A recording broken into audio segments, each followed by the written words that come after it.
અનંત વિજ્ઞાનમત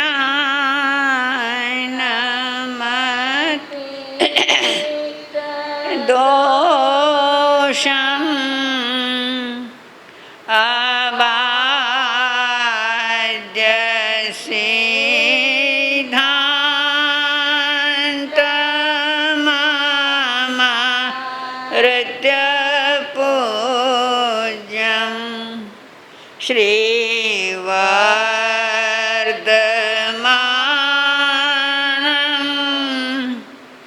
જૈનમ તમોખ્યમ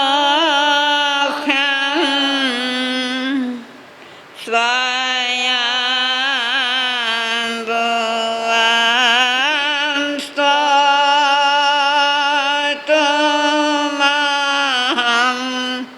યતીષુ.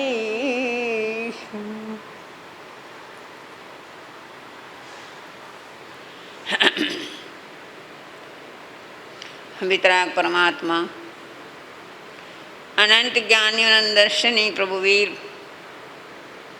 જગતના ભવજીવો સમક્ષ અમૃતમય વાણીનો પ્રવાહ વહાવતા ભવ્યાત્માઓને મોક્ષનો માર્ગ બતાવી ગયા છે. મોક્ષ માર્ગની આરાધના સમ્યક દર્શન, સમ્યક જ્ઞાન અને સમ્યક ચારિત્રથી થાય છે. પ્રભુએ આ આરાધના પાછલા કેટલાક ભવોમાં કરી અને એના પરિણામે એમની આત્મદશા જે ઉજ્જવળ બની એ દશાને સહારે એક ગ્રહસ્થાવાસમાં હતા ત્યારે પણ વૈરાગ્યથી વાસિત હતા.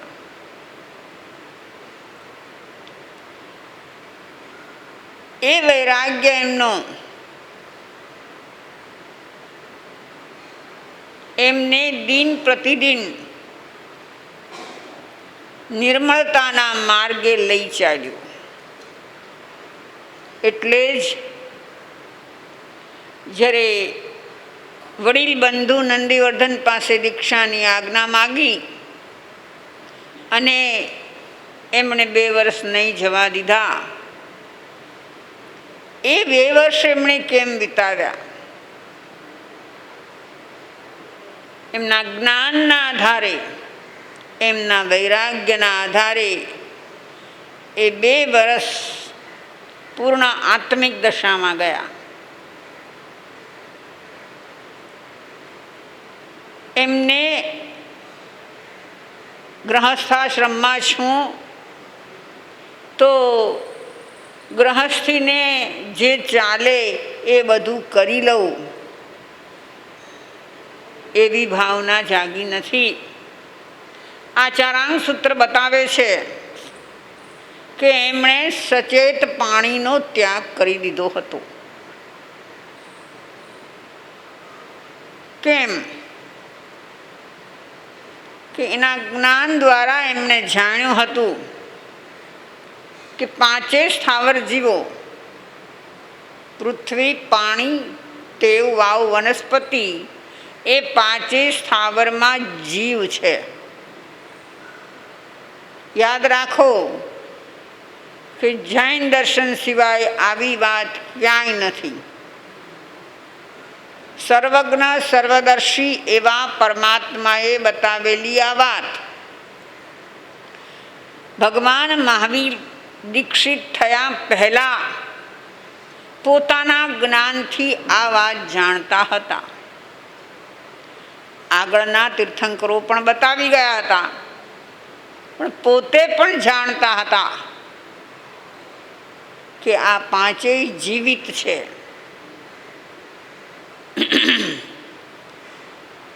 અન્ય દર્શનોમાં આટલે ડીપ સુધી જઈને કોઈએ વાત કરી નથી.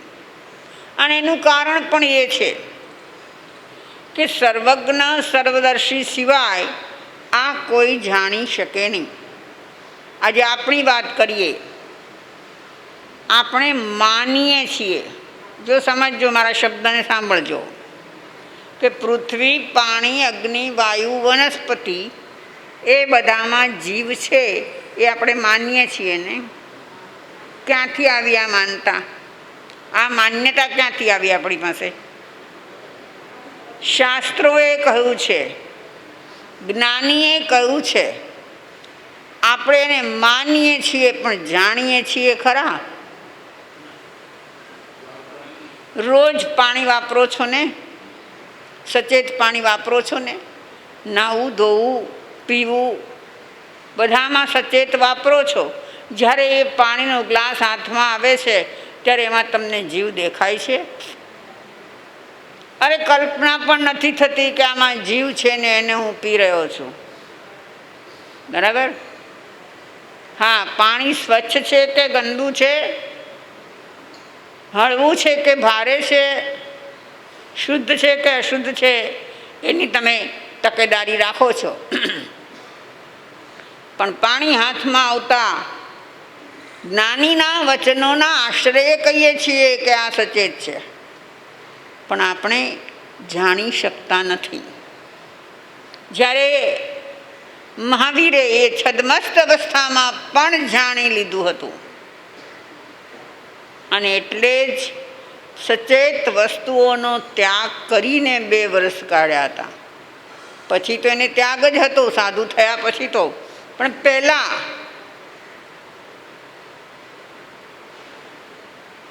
આપણે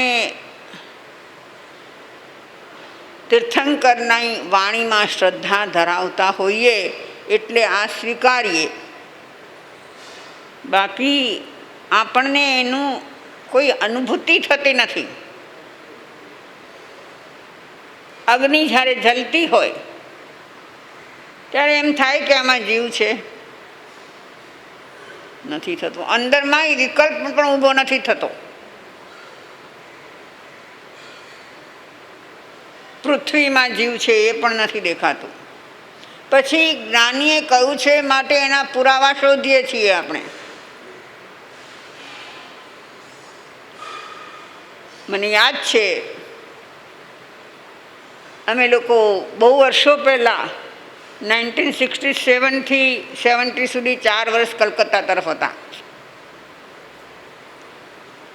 આપણા માનસમાં પ્રભુની વાણી બેઠેલી હોય એટલે આપણે માનીએ કે પૃથ્વીમાં જીવ છે, પણ આપણને દેખાતો તો નથી. હવે મનમાં ઘણી વખત પ્રશ્ન થાય કે પૃથ્વીમાં જીવ છે, માનવું કેવી રીતે?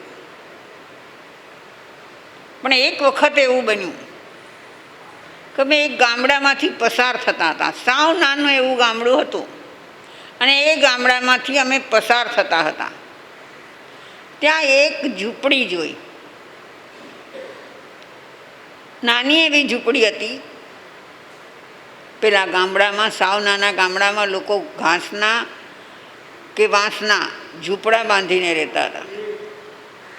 તો નાની એવી ઝૂંપડી જોઈ. એ ઝૂંપડીની એક દિવાલે આટલો ઊંચો પથ્થર હતો. કેટલો ઊંચો? આપણી હાઈટ જેટલો. એટલો 5 ફૂટ 5.5 ફૂટનો મોટો પથ્થર હતો એક દિવાલે. અમને આશ્ચર્ય થયું કે આવડા મોટો પથ્થર છે ને અહીંયા કેમ ઝૂંપડી છે? એટલે અમે તપાસ કરી કે આનો માલિક કોણ છે ઝૂંપડીનો. એ ત્યાં જ મળી ગયો અમને. અમે એને પૂછ્યું કે ભાઈ, આવડા મોટા પથ્થર પાસે તે ઝૂંપડી કેમ બાંધી છે? તો કે માતાજી, આ ઝૂંપડી બાંધે લગભગ 50 વર્ષ થઈ ગયા. મારા દાદા, એના દાદા એણે બાંધી હતી. પણ કીધું આ પથ્થર પાસે કેમ? તો કે માતાજી, આ જ્યારે ઝૂંપડી અમે બાંધી એ વખતે એ પથ્થર સાવ 1 ફૂટનો હતો. શું કીધું? 1 ફૂટનો એક પથ્થર, એ પથ્થર ત્યાં હતો. અમને કીધું, અમને એમ લાગ્યું કે આ પથ્થરથી શું વાંધો છે? મારા દાદાને એવું લાગ્યું કે આ પથ્થરનો કંઈ વાંધો નથી. એટલે મેં બાંધી. પણ અમે જોયું કે વર્ષો વર્ષે પથ્થર વધતો ગયો, વધી વધીને અત્યારે આ 5.5 ફૂટે પહોંચ્યો છે. એ વૃદ્ધિ કોની થાય? જેમાં જીવ છે એની. અજીવની વૃદ્ધિ ન થાય. આ હોલ તમે બાંધ્યો પછી હોલ વધ્યો છે? કારણ કે આ બધું અજીવ થઈ ગયેલું છે ને ત્યાં જીવ હતો. એટલે જીવ હોય ત્યાં વૃદ્ધિ થાય. એટલે એ સાબિત થયું કે પૃથ્વી કાયમાં જીવ છે. એ રીતે ભગવાન મહાવીરે 28 વર્ષની ઉંમર પછી 2 વર્ષ જે ગ્રહવાસમાં રહ્યા, એમાં બધો જ ત્યાગ હતો એમનો. એટલું જ નહીં, પણ એ વખતમાં કોઈકે પ્રશ્ન પૂછ્યો એમને કે ભગવાન, આ જે 5 સ્થાવર છે એમાં જો જીવ હોય, એ ભાઈ બેસો ને, ઓ ભાઈ બેસી જાઓ, હમણાં બેસી જાઓ, પછી કરો.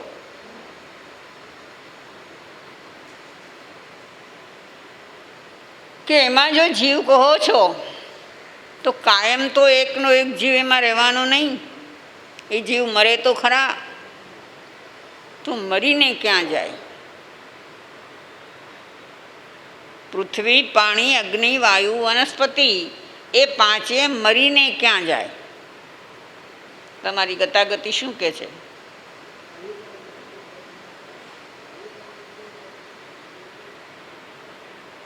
જ્યાં જાય ત્યાં ચાલો. પણ મરે છે ખરો અને પાછો જન્મે છે પણ ખરો. પ્રભુએ આ એક સિદ્ધાંતની સ્થાપના કરી કે દરેક જીવ ક્યાંય પણ હોય, ત્રસમાં કે સ્થાવરમાં, એ મરે અને જન્મે. આ એનું ચક્ર ચાલુ હોય. હવે એમાં બે સિદ્ધાંતો આવ્યા. એક તો પુનર્જન્મનો સિદ્ધાંત આવ્યો કે જીવ વારંવાર જન્મે ને વારંવાર મરે. આ શા માટે કહેવું પડ્યું? તો કે એક ચાર્વાક સંપ્રદાય, ભારતમાં વિભિન્ન ધર્મો છે, વિભિન્ન દર્શનો છે, વિભિન્ન માન્યતાઓ છે, અનેક છે. એમાં એક ચાર્વાક સંપ્રદાય એ એવું માને કે પુનર્જન્મ હોતો નથી.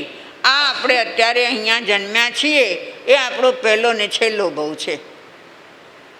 પહેલાં ક્યાંય હતા એવું નથી અને હવે બીજે ક્યાંય જઈશું એવું નથી. આ ચાર્વાકની માન્યતા. તો એ માન્યતા સાચી નથી. એ સાબિત કરવા પ્રભુએ કહ્યું કે દરેક જીવ જ્યાં સુધી મોક્ષ પામતો નથી ત્યાં સુધી જન્મ મરણ કર્યા કરે છે. એટલે કે એનો પુનર્ભવ થયા કરે છે. હવે પ્રશ્ન બીજો ત્યાં એ ઊભો થયો કે જો એ પુનર્ભવ કરે છે તો પૃથ્વીકાય મરીને પૃથ્વીકાયમાં જ જન્મે, વનસ્પતિ મરીને વનસ્પતિમાં જ જન્મે, માણસ મરીને માણસમાં જ જન્મે? તો કે ના, એવું નથી. એને જે પ્રકારના કર્મો ઉપાર્જન કર્યા હોય એ પ્રમાણે એ ગતિમાં, એ યોનિમાં એનો જન્મ થાય છે. હવે કેટલાક દર્શન એવા છે, જેમ કે આજે બ્રહ્માકુમારીની ચાલે છે. એ બ્રહ્માકુમારીમાં એવો સિદ્ધાંત છે કે માણસ હોય, પુરુષ હોય તો પુરુષ મરીને પુરુષ જ થાય, સ્ત્રી મરીને સ્ત્રી થાય, કૂતરો મરીને કૂતરો થાય. જે યોનિમાં છે એ જ મરીને એ જ રીતે પાછો જન્મે છે. એ લોકોનો દલીલ એવી છે કે તમે જે વાવો એ ઉગે ને. ઘઉં આવ્યા હોય તો શું ઉગે? બાજરો વાવો તો અને કેરી વાવો તો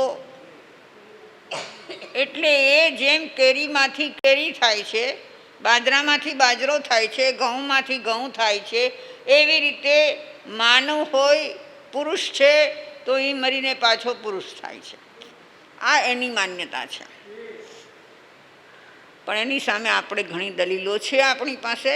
આપણે કંઈ વિખવાદમાં પડવાનું નથી, પણ એટલું સમજવાનું છે કે ત્યાં તો ઘઉં બાજરો કે કેરી તો વાવવાની છે, જમીનમાં વવાય છે, એટલે એને એના જેવા સંયોગો મળે છે, અનુકૂળ સંયોગો મળે છે, એટલે એ જ રૂપે એ બહાર આવે છે. માણસને વવાતો તો નથી, એટલે માણસ મરીને માણસ થાય એવું નથી. પ્રભુએ કહ્યું કે ત્રસ છે એ સ્થાવર રૂપે પણ થાય છે, અને સ્થાવર છે એ ત્રસ રૂપે પણ થાય છે. આ રીતે પુનર્જન્મ છે, અને એની ગતિમાં પણ આ રીતે ફેરફાર થાય છે, એટલે કે ચતુર્ગતિમાં એ જીવ જાય છે. આ સિદ્ધાંત મહાવીરે આપ્યો.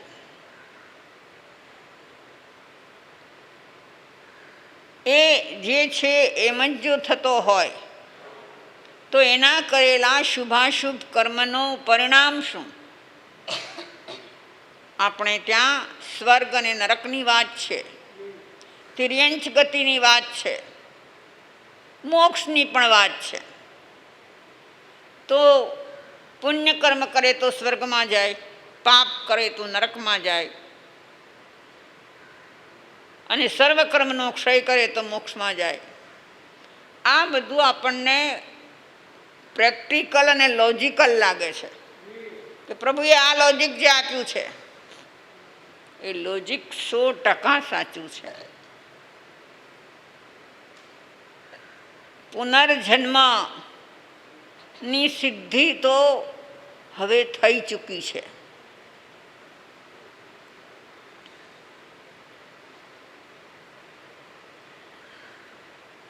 જ્યોર્જ બર્નાર્ડ શા નામ સાંભળ્યું છે આપણે, બર્નાર્ડ શોનું નામ સાંભળ્યું છે. બહુ મોટા ફિલોસોફર હતા, અને ફિલોસોફીનું ખૂબ અધ્યયન હતું એને. પશ્ચિમની તો હતી જ, પણ આપણી ભારતીય ફિલોસોફીનો પણ સારો એવો એમનો અભ્યાસ હતો. એમને એક વખત કોઈએ પૂછ્યું બર્નાર્ડ શોને કે શો, માની લો કે પુનર્જન્મ છે, તમે માનો છો? તો કે હું માનું છું. અમારે ત્યાં ક્રિશ્ચિયાનિટીમાં નથી મનાતું, પણ હું માનું છું કે પુનર્જન્મ છે. તો પેલા આપણો અહીંના જે ફિલોસોફર હતા એણે કહ્યું કે તમને જો ચોઈસ આપવામાં આવે તો તમે હવે પછીના જન્મમાં ક્યાં જન્મ લેવા માગશો? તો શોએ એમ કીધું કે હું ભારતમાં જન્મ લઈશ, અને એ જૈન કોમ્યુનિટીમાં. કેમ? ભારતમાં તો બરાબર, પણ જૈન કોમ્યુનિટીમાં કેમ? અમારે ત્યાં જૈન કોમ્યુનિટી તો માઇનોરિટીમાં છે, મેજોરિટી તો હિન્દુ છે, તો એમાં નહીં અને આમાં કેમ? તો કે જૈન કોમ્યુનિટીમાં એટલે કે જૈન ધર્મમાં એક એવી વિશેષતા છે કે જીવ ગમે તેવો પાપી હોય, ગમે તેવા કર્મો એણે કર્યા હોય, અનેક જન્મમાં એને જવું પડે, એ ભોગવવું પડે, એ બધું બરાબર છે, પણ જો એ જીવ સમજે તો એના માટે મોક્ષના દ્વાર પણ ખુલ્લા છે. એ મુક્ત થઈ શકે છે. આજનો નિગોદમાં પડેલો જીવ કાલે મોક્ષ પામી શકે છે.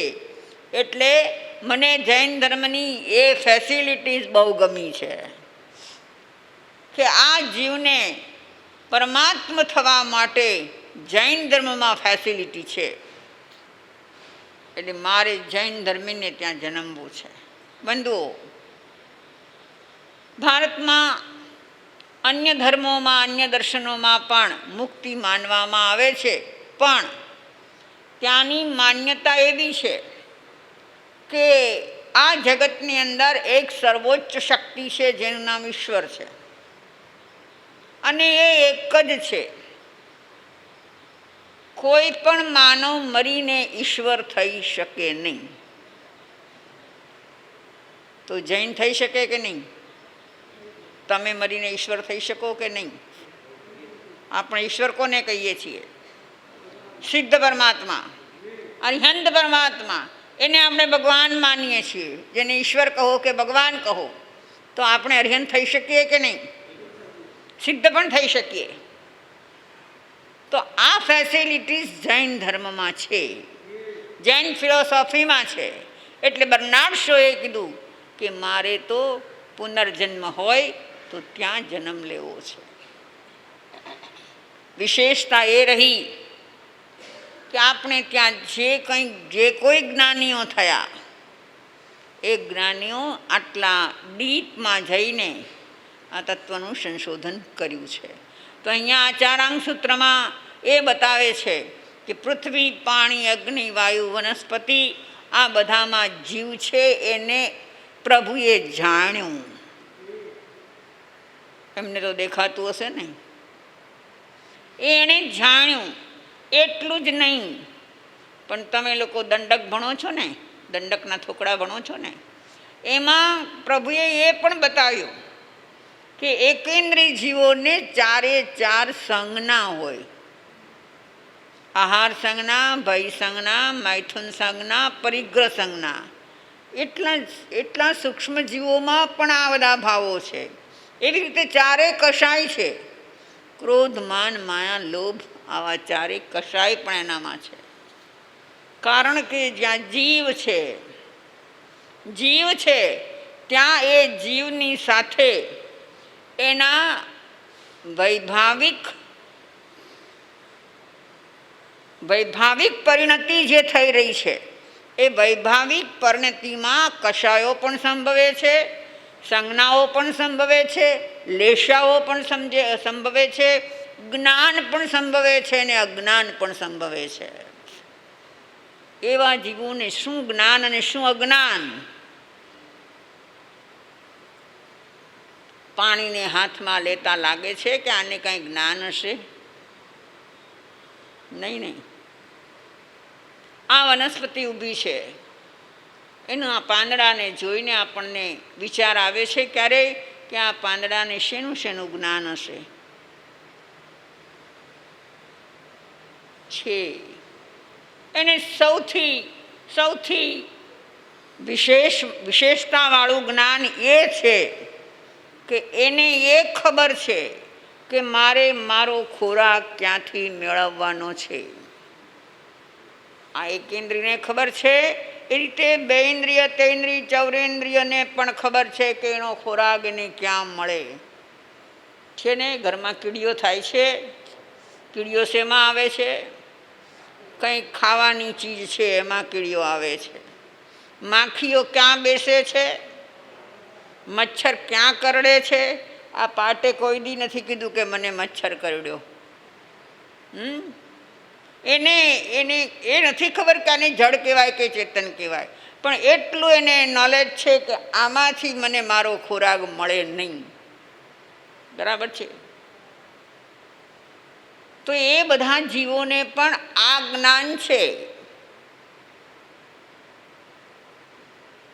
ક્રોધ પણ છે. તમે માખીઓને ઝઘડતી જોઈ છે? માખીઓ અરસપરસ ઝઘડતી હોય, એને પણ જ્ઞાન હોય. એક વાત યાદ આવી મને. સાઈ બાબા મનમાડ પાસે છે ને, શું શિરડીના સાઈ બાબા હતા ત્યારની વાત છે આ. ત્યારે તો અત્યારે જે આ બધું કમઠાણ વધ્યું છે એવું બધું નહોતું. ત્યાં એક મંદિર હતું. મંદિરની મોટી પરસાળ હતી. ત્યાં એ બેસતા અને લોકો એની પાસે આવતા. એકવાર એવું બન્યું કે સાંઈ બાબા બિરાજતા હતા અને 5-15 લોકો એની પાસે બેઠા હતા. એમાં એ દિવાલ પર એક ઢેઢ ગરોળી એ આમ હતી ત્યાં ને બહુ બોલતી હતી, અવાજ કરતી હતી. આપણે કદાચ કોઈ સાંભળ્યો નહીં હોય એનો અવાજ. ઢેઢ ગરોળી બોલતી હતી, જેમ ચકલી ચી ચી ચી કરે એવું ઢેઢ ગરોળી પણ બોલતી હતી. તો સાંઈ બાબાના કોઈ ભગતે એમને પૂછ્યું, બાબા આ કેમ આજે બહુ બોલે છે? તો બાબાએ કીધું કે આજે એને બહુ ખુશી છે. કે શેની ખુશી? તો કે આજે ઇન્દોરથી એની બેનપણી આવવાની છે. શું કીધું? ઇન્દોરથી એની બેનપણી આવવાની છે, એની એને ખબર છે, એટલે એ ખુશ છે. બધા આશ્ચર્ય પામ્યા કે એની બેનપણી છે કે ઇન્દોરથી, અને એની ખુશીના શું? ત્યાં એવું થયું, કલાક અડધો કલાક ગયો, એક ભાઈ ઘોડા પર આવ્યો. આ એ વખતની વાત છે, એટલે ત્યારે ઘોડા પર આવવા જવાનું હતું. ઘોડા પર એ આવ્યો અને ઘોડા ચણા ખાય એ ચણાની એક થેલી ભરીને લાવ્યો હતો. એ ભાઈ ઘોડાથી નીચે ઉતર્યો, બાબાને પગે લાગ્યો અને પછી ત્યાંથી કોઈક એક વાસણ મંગાવ્યું, ટોપલો કે એવું કાંઈક મંગાવ્યું. એ ટોપલો લઈને થયું કે ભાઈ છેક ઇન્દોરથી આવું છું, ઘોડો ભૂખ્યો થયો હશે એટલે એનું હું પેલા ખવડાવી લઉં. તો એણે એ ટોપલામાં એની થેલીના ચણા બધા નાખ્યા. એમાંથી ઢેઢ ગરોળી નીકળી. એમાંથી નીકળી અને એને ભય લાગે, માણસોનો ભય લાગે, એટલે દોડીને દિવાલ પર ચડી ગઈ. દિવાલ પર ચડીને જ્યાં પેલી ઢેઢ ગરોળી હતી ત્યાં પહોંચીને બે ભેટ્યા અને એ મંડી ચીંચી ચીંચી કરવા. બાબા કે જુઓ, આ આટલા માટે બોલતી હતી. કહેવાનું શું છે કે આ બધા જીવોમાં સંજ્ઞા હોય છે. એ પોતે અંદરથી જાણી શકે, બતાવી શકે એવું કદાચ ન હોય, પણ છે બધામાં. અને આપણે તો દંડકના થૂકડામાં પ્રભુએ સાબિત કરીને બતાવી દીધું. એકેન્દ્રથી લઈને પંચેન્દ્રિય સુધી સૌને કશાય છે, સંજ્ઞા છે, લેશા છે, બધું બતાવ્યું. તો પ્રભુએ આ રીતે ત્રસ અને સ્થાવરમાં જીવો જોયા ને જાણ્યા, અને એ રીતે એમનું જીવન એમણે બનાવ્યું. જુઓ, ભગવાન મહાવીર દીક્ષા લીધા પહેલાં કે દીક્ષા લીધા પછી એક એક ક્ષણ જે જીવ્યા છે એ સમજપૂર્વક, જ્ઞાનપૂર્વક,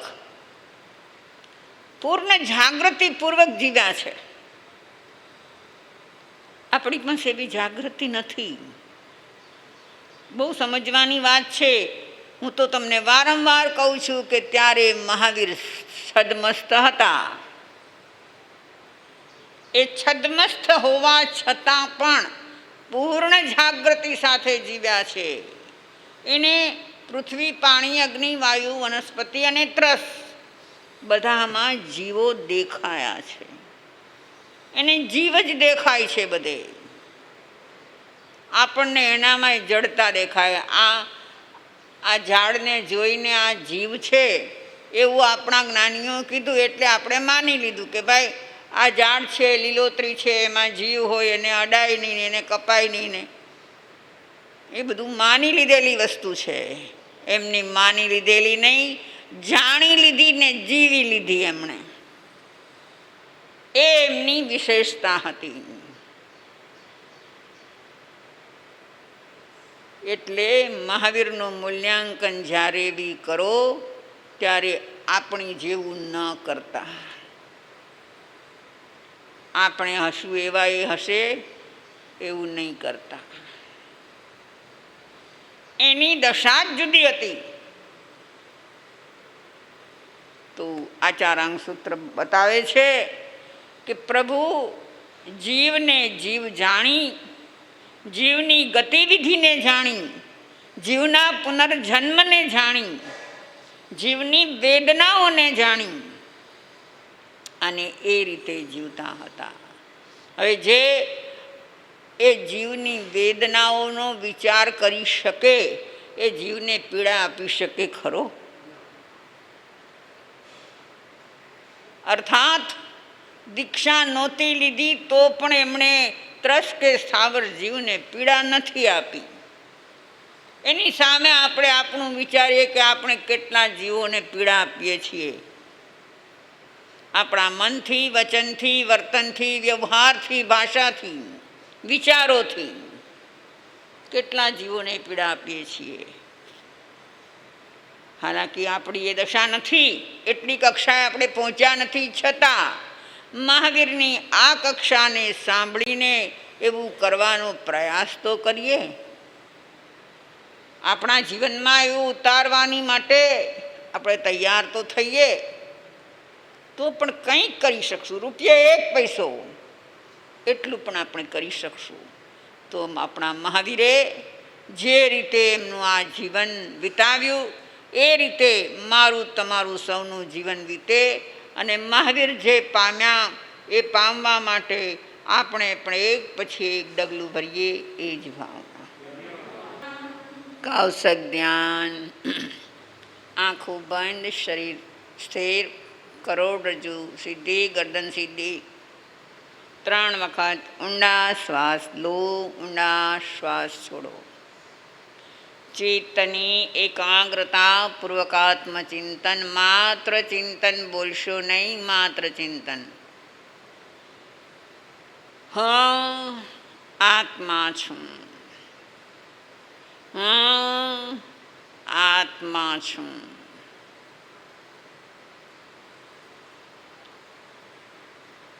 મારી જ્ઞાયક શક્તિ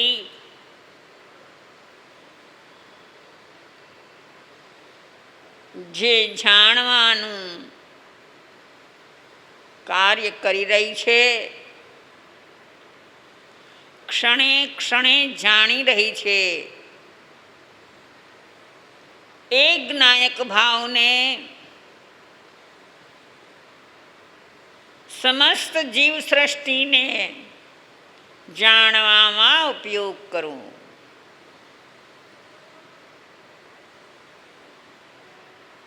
આ વિશ્વમાં, આ લોકમાં જેટલા પણ જીવો છે એ બધા જ જીવો જ્ઞાનયુક્ત છે.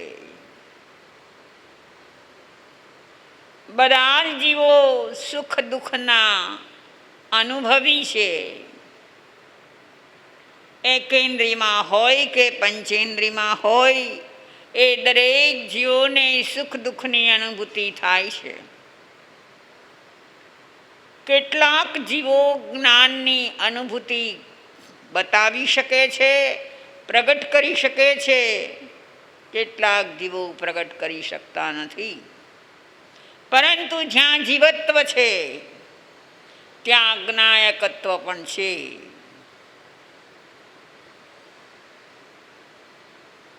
એના દુઃખના નિમિત્ત આપણે ન બનીએ, એમની પીડાના નિમિત્ત આપણે ન બનીએ.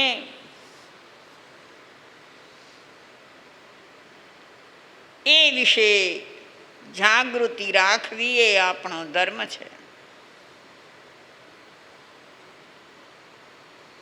આપણા ચિંતન દ્વારા, આપણી વિચારણા દ્વારા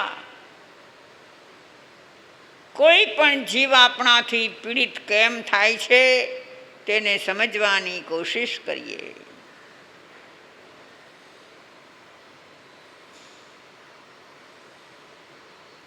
કોઈ જીવને પીડા ન આપવી એ આપણો ધર્મ છે.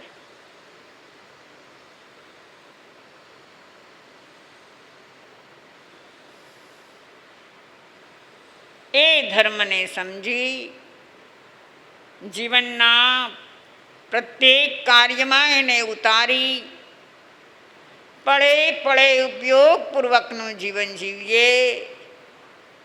એ જ આપણો આદર્શ હોય. હું આત્મા છું, હું આત્મા છું.